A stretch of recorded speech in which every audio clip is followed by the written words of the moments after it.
2012 approximately, from what I remember. And So, that means what? That novelty goes down to zero? well, novelty. Well, it becomes more novel, in my opinion. I mean, Okay, that's what I'm asking. Yeah. To me, it means more novel. Well, novel to me means, you know, I would laugh, about it, but it's not. I don't have the words. I don't have the ability to put things into words that some of these gentlemen do. Let me convey interpret things in words. Yeah. Let me interpret this for you, and then you can check my reflection. I read a book called Future Shock by Alvin Toffler many years ago, who said that the rate of change is accelerating. Oh, yeah. And so you've got a logarithmic change scale such that everything is starting to change. Exactly. And it's like there are statistics which I can't quote offhand, but it's like 99% of all the innovations in human history have happened in the last year, or something like that. As and of the whole about, thing is going vertical. As of about, my feeling is as of about 2 months ago, just because there's no direct marker, but maybe 2 months ago, when I started weaning myself off of morphine for 4 years. Because you're on morphine because of, just for the record. I don't know how to say it. They couldn't come up with it. They didn't know, no lab tests were conclusive, so it was by exclusion. They said it was just peripheral neuropathy and exhaustion. But that all happened suddenly when I left my last classified work. It just coincided with that. What it means, nobody knows. There's some guessing. Isn't that an interesting coincidence? Yes. Yeah, I was going to say, what a coincidence. But when I said goodbye suddenly and ran away, instead of them controlling me, and then I had this shocks into my system. But the thing is about 2 months ago, something in my subconscious, I'd just been waiting patiently, basically in bed in this room for 3 or 4 years, in severe pain, screaming in pain every day almost. And Bill's experienced pushing me around in a wheelchair one time, but I thought just be patient, and using the mind, I got through that. And then 2 months ago, something told me, you have to stop this. No one else is going to wean you off of this medicine. And so I had this, made a spreadsheet out, and every hour of the day that I was taking it, because I lost track of how much I was taking, it was like 180 milligrams of morphine probably a day. And it was out of control. And so something said, you need to wean yourself off now. And I don't wish that on anyone, to do that. But I got off slowly, and approximately 2 days before all of a sudden the Zurich conference happened, which was a week or so ago, I had just weaned myself off, and I didn't even know about going to the conference or anything. It happened. So the timing is such, it's a message to me that, now's the time when everything starts to really move quickly. I have to say, actually, 2 months ago, I would agree with you that there seemed to be a transition that happened.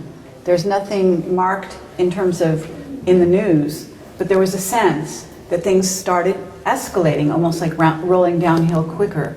That was the sense I got, and it's interesting that you say that, and you did. You sort of came awake and started on this sort of move that has put you on stage twice now. But something's happened to where something that was incurable, just all of a sudden, I'm coming back to normal. Now, from the point of view of the time acceleration matrix, that would have been the 6th day of the galactic era, and in this particular window, which goes from November 8 to November 9, there are many sort of breakthroughs. So if we're all feeling that general breakthrough feeling in our individual lives, that may be coming from the programming put out by the electromagnetic emanations from the black hole at the center of the galaxy that the Mayans called Unab Kub, which is the center of all things. I see one, and to ask in particular Bob, Dean, and Arthur, because they've dealt so much with the area of secrecy. I find myself as one who did not come up in the culture of secrecy, but see secrecy as one of the most powerful forces between the open culture and this breakaway civilization that is the secret civilization.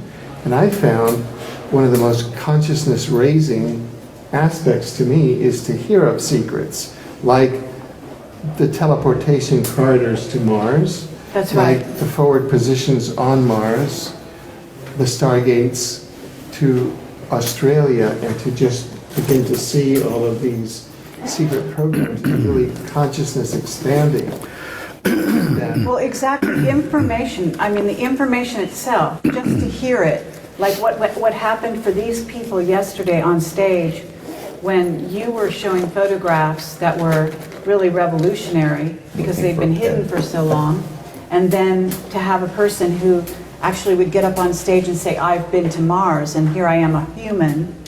And that was, I think, mind expanding for the audience in ways that we won't be able to even trace. It's a historical moment. Yeah, I mean, you know, and obviously, I don't even know if it'll go out around the world other than because Camelot will do our bit, right?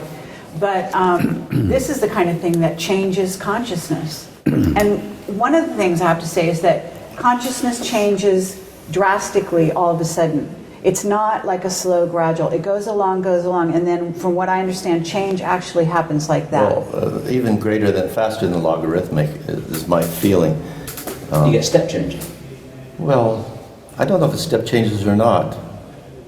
I don't know if it's like that, but digitized or not. So Bob, what would you say? Because you have kind of a little more pragmatic view, correct me if I'm wrong, along with the spiritual insight.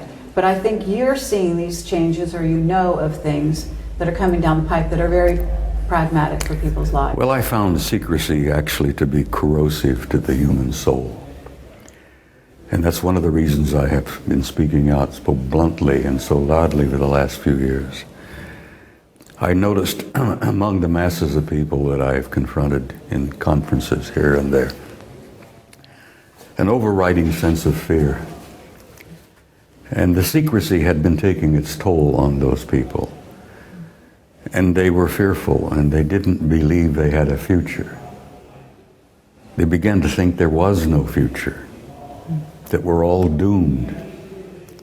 And one of the reasons I came to this conference, and I gave it a lot of thought before I accepted the invitation, because I don't like traveling anymore. I really don't like flying in airplanes anymore. And I came here to, I think, alleviate in one small way the secrecy that I had observed was corrosive to the human soul.